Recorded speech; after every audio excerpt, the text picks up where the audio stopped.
Hezbollah ने video को जारी करके कहा है कि हाइफा में उसके 15 नए टारगेट्स हैं जिसे आने वाले वक्त में मिटाने का लक्ष्य है। पहला टारगेट है कारमेल सैन्य बेस, दूसरा है जीव सैन्य बेस, तीसरा टारगेट है किरियात एलाजर बेस, चौथा टारगेट है स्टेला मरीज बेस। पांचवें टारगेट की बात की जाए तो यह है मिस्र सैन्य का बेस। हाइफा में मौजूद ये 5 सैन्य बेस हैं जिसे हिजबुल्लाह ने खत्म करने की धमकी दी है। और सिर्फ इतना ही नहीं, हाइफा में मौजूद Iron Dome platform, Iron Dome radar base, military communication system, BMC command room को भी जलाने की घोषणा कर दी गई है।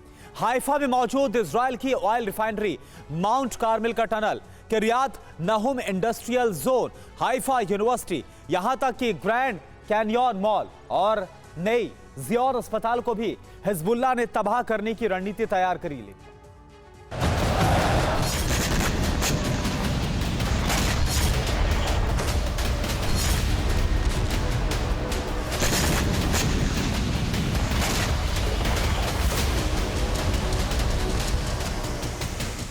हिजबुल्लाह ने हाइफा में नए टारगेट जारी कर दिए हैं तो दूसरे ईरानी प्रॉक्सी इजराइल की धरती पर ड्रोन और बैलिस्टिक मिसाइलों से विस्फोट कर रहे हैं।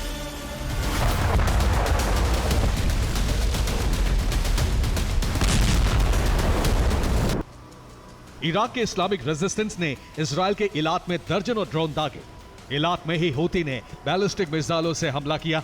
हूती ने लाल सागर में इजराइल के जहाज को भी जला दिया। उधर हमास के हमले में आईडीएफ के 2 मरकावा टैंक का खात्मा हो गया।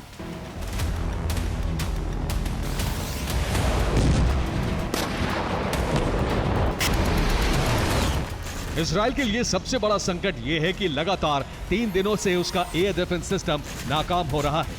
वो ईरानी प्रॉक्सी के हमलों को रोक नहीं पा रहा है।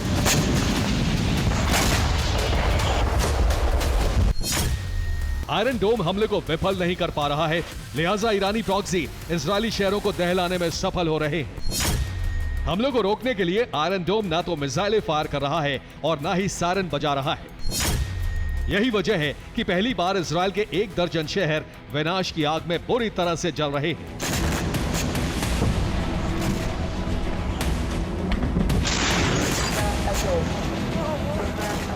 चूंकि इजरायल के एयर डिफेंस सिस्टम काम नहीं कर रहे हैं, इसलिए उस पर अब तक का सबसे बड़ा खतरा मंडराने लगा है। ऊपर से हिजबुल्लाह ने वीडियो जारी कर हाइफा में अपने टारगेट बता दिए हैं।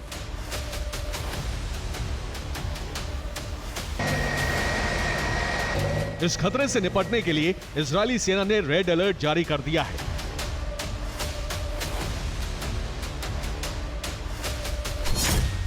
इजरायल एक तरफ इस बात की जांच कर रहा है कि आखिर आयरन डोम नाकाम क्यों हो रहे हैं, तो दूसरी तरफ उसने इजरायल में जीपीएस को बंद कर दिया है।